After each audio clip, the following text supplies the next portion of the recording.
when you come up here, take a nice big whiff. It smells heavenly. When I was very little, I had the wonderful pleasure of attending a state-run daycare. The staff was loving, supportive, and they did everything they could to make every day fun. And one of my favorite things was movies every Friday afternoon. It didn't matter what was playing, I was there. And these were the old reel-to-reel films. Yeah. I can smell the projector. I can hear the clack, clack, clack, clack, clack, clack, clack. I loved it. Everyone got salted popcorn in the paper cone where they took the 8x11 and rolled it up and stapled it shut, filled with popcorn. And they had their rotation of several films. And I loved them all. But my favorite was Ferdinand. Oh, the 30-minute film from way back when. I identify with Ferdinand. He is my spirit guide. No joke. He's my spirit guide. And if you're not familiar with the story of Ferdinand or you need a refresher,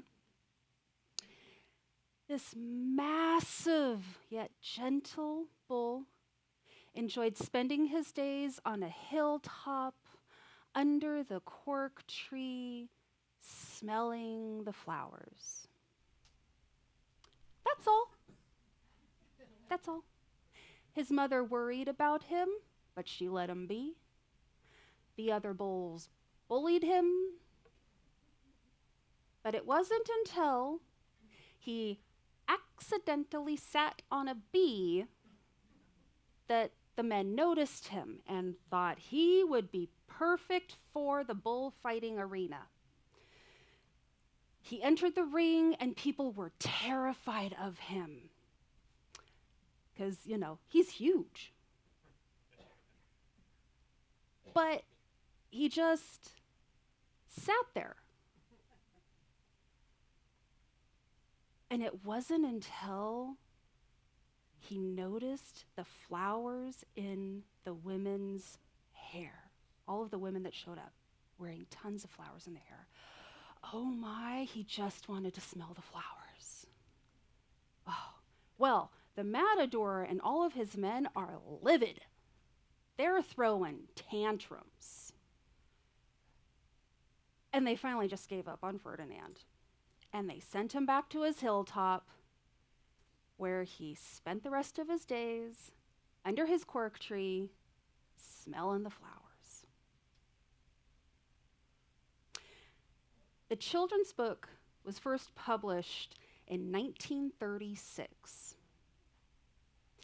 Its popularity grew so fast, it outsold Gone with the Wind. Within a couple of years, it was the #1 bestseller in the United States. People loved Ferdinand. And numerous articles were written about him, and there were quite a few dissecting the message behind the story. Many saw political themes of pacifism, fascism, communism, anarchism, and democratic propaganda. Personally, I just see a bull who likes flowers. And the children's book ended up being banned for a short while in several countries. Some of them including, no surprise, Germany, Poland, and Spain. During World War II, many military groups who objected to the war would use the code name Ferdinand because they would take a pacified stance until they got stung.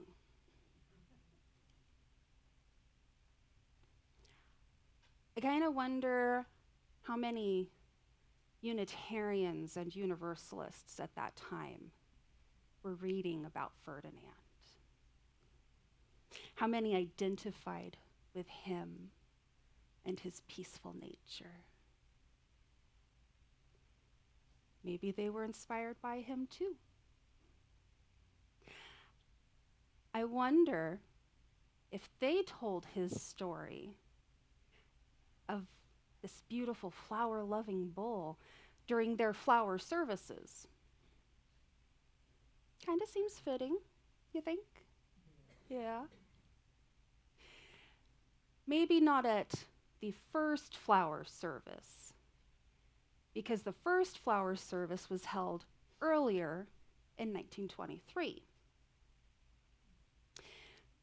Norbert Chopik developed the ritual of the flower ceremony for the Prague Liberal Religious Fellowship, the Unitarian congregation in Czechoslovakia, which he founded with his wife, Maya. He wanted something unique to the faith, something that was simple and honored the beauty of nature, something that was accessible to everyone in the congregation. Flowers. Flowers are accessible to everyone. They can be plucked from gardens and hillsides, cracks along the road. And each one is special, placed in a vase by a person on Sunday morning. This simple and joyful ritual began to happen every year and spread to other congregations. It brought people together, just like us here. It stood out in its own way, something different, something new. It was a beautifully symbolic way of showing that we need not be alike to create a joyous world that we want. His message of hope and courage was what we needed, what they needed. It wasn't what all people wanted. As World War II started, Maya had traveled to the United States, where she began to show congregations in Massachusetts the flower ritual. Norbert had stayed behind in Czechoslovakia, continuing his work, and the Gestapo noticed. In 1942, he was arrested for listening to foreign broadcasts. And now he has landed in a truly awful place.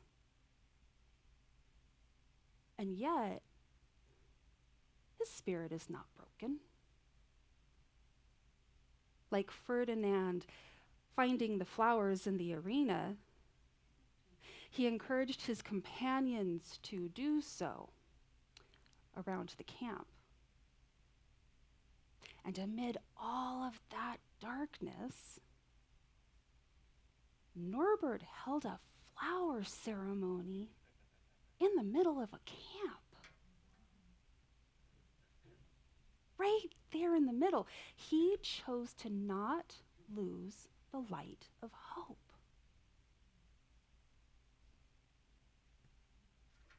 Maya continued her work as a minister in the States, helping young people, helping marginalized people. It was a while after the war before she had finally received word that unfortunately Norbert had not survived his time at the camp. That heartbreak did not stop her. She worked with different organizations to help those who did survive the war. And all the while, the flower ceremony sprouted up in other congregations. Norbert's hope sprouted up in other congregations. A lot's happened over the last century. We're still here, friends. We're still here. We've seen wars, illnesses, political upheaval.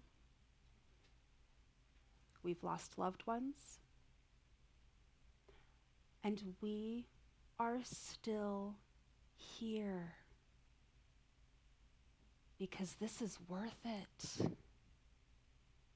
This community, this world, this life is all worth it.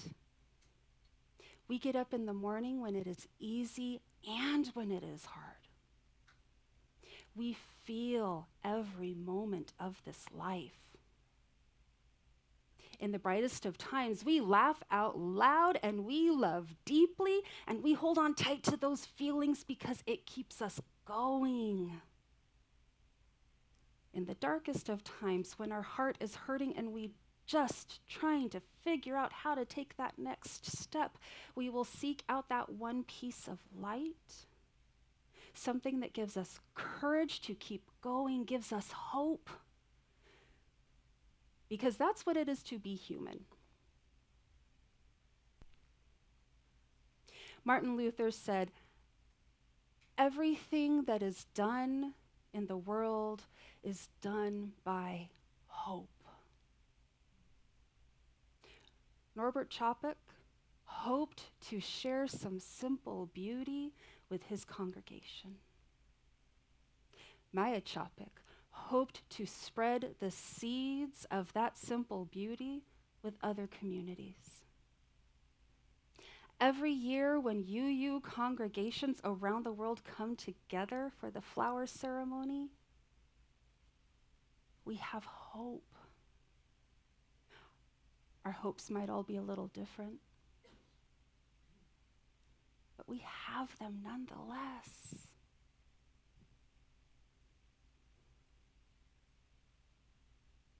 My hope for us, that we are all accepted just as we are,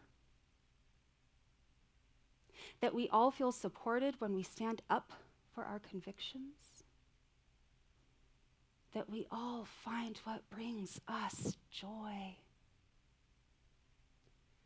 that we all see the beauty in life,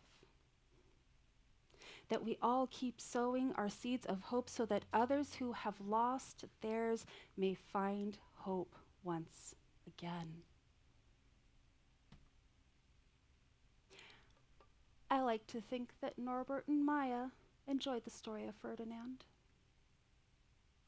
that they appreciated this gentle giant, his simple life, and how he looked for the beauty in nature. It's a sweet picture, the two of them reading the book together.